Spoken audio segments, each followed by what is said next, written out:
Hello and welcome back to Model Fix and sunny England. Today it's actually sunny. Today we're going to be fixing the wing on the Cube.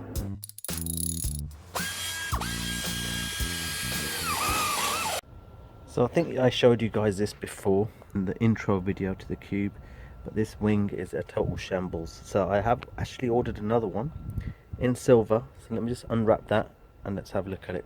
Okay guys, so this is the new replacement wing supplied by First Choice Imports. Dan Bell, great guy, really well wrapped. Took me ages to unwrap that, and it's in great condition. It's got a little scuff on it here, but no big deal. Massive improvement on the one I've got on there now.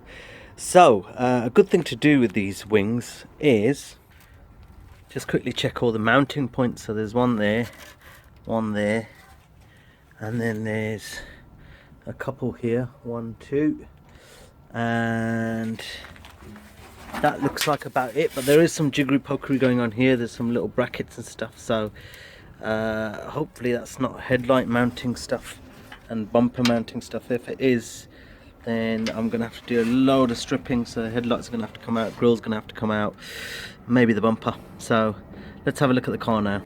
Okay, so as you can see here, there's a couple of tabs that need to be undone on the grille.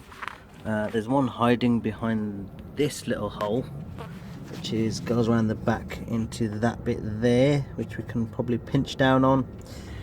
Same on the other side, and then I believe there's some more clips down the bottom, and then it's going to be headlight out. So there's one bolt there and probably some behind.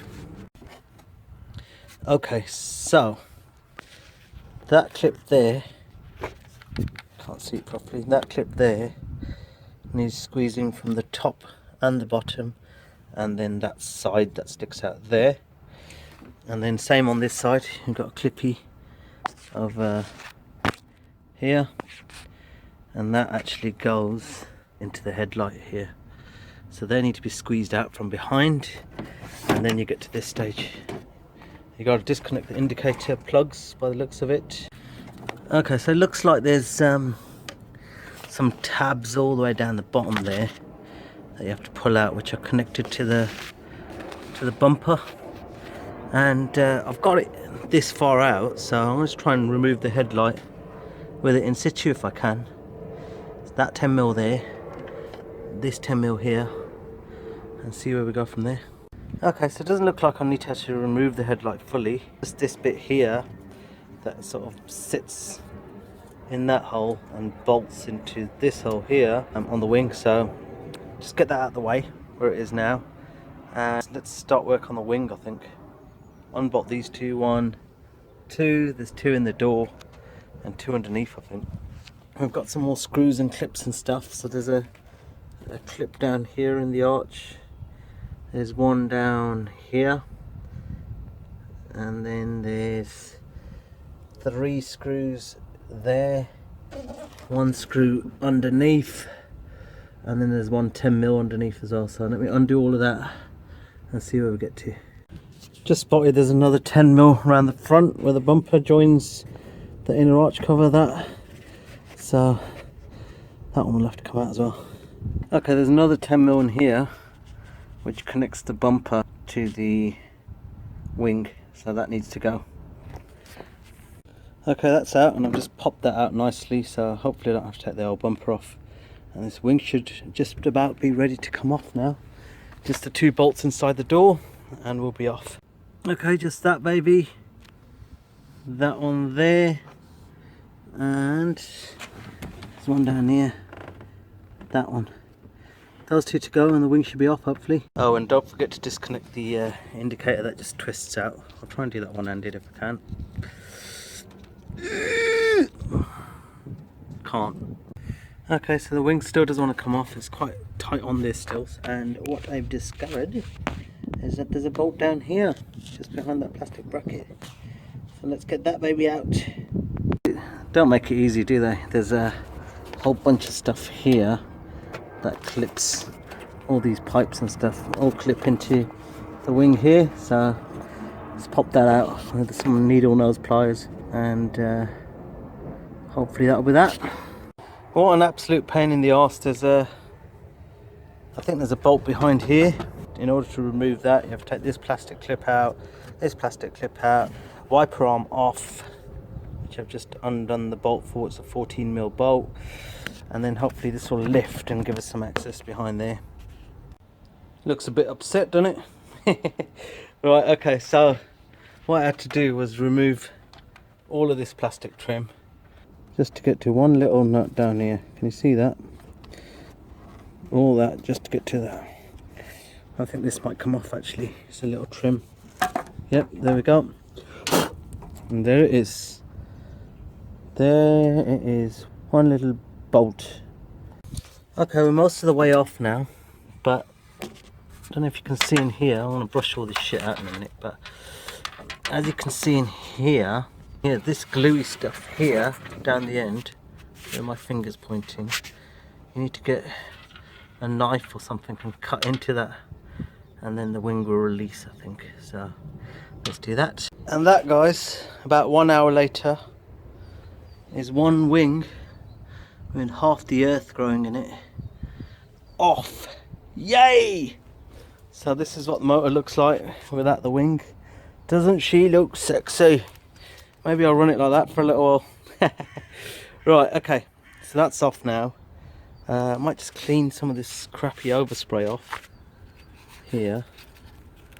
Oh, that's a rubber pot anyway, so maybe I'll give that a clean with some thinners or something.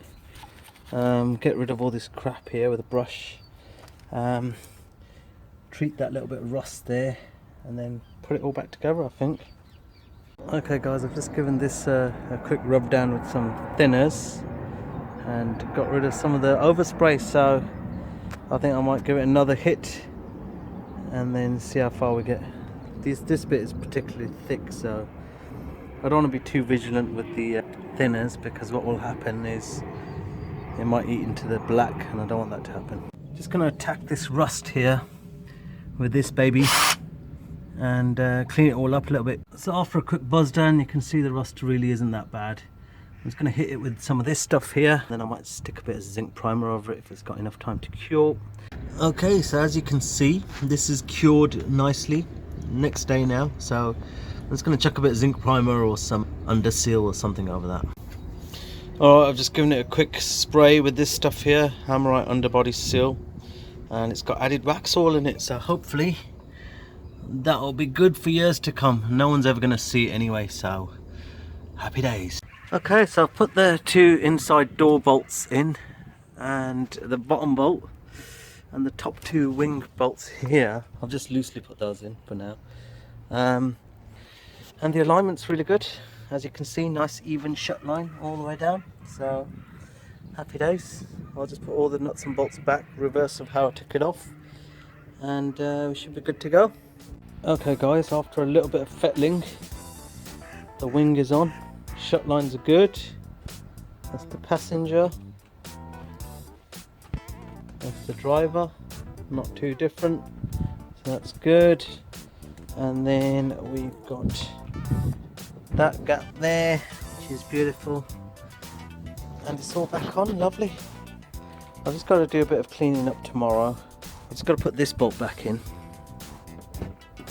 but I'm going to leave it out for now because I've taken the inner arch cover out to have a look at that squeaky idler pulley. Just for good measure, here's the passenger side gap. As you can see, very similar. I mean, the drive side wing took a little bit of fettling, but it wasn't too bad actually. It wasn't helpful that one of the tabs was bent, and I had to straighten it out, this one that was down here, but all good in the end. Just needs a good clean now and a bit of a tidy up, and to get rid of some of this overspray. In terms of tools, I didn't really actually need that many tools. I had a little trim removal tool, this plastic one, to get rid of the plastic clips, or pull them out should I say, with the assistance of a screwdriver. Long nose pliers helped to squeeze some of the clips out, which was good. 14mm socket and ratchet for the wipers to get them out, and everything else pretty much was 10mm. So I used this screwdriver and a deep socket with a 1/4 inch ratchet extension and then the little Phillips head bit, and then this screwdriver is really good because I can actually put the 1/4 inch drive into the back of it where anything's too tight or if I need to tighten something up. So in a nutshell, that's all you need to remove the wing and get it out. So there we go. Okay guys, so the wing has all been replaced and it's all done for now anyway. I've got to do a bit of overspray removal on it, so I think we'll call that one a wrap. Hope you enjoyed the video. Like and subscribe, and the next video will be detailing how to sort out the auxiliary belt tensioner or whatever that noise is. So we're going to be sorting that out. So like and subscribe, and I'll see you again soon. Bye for now.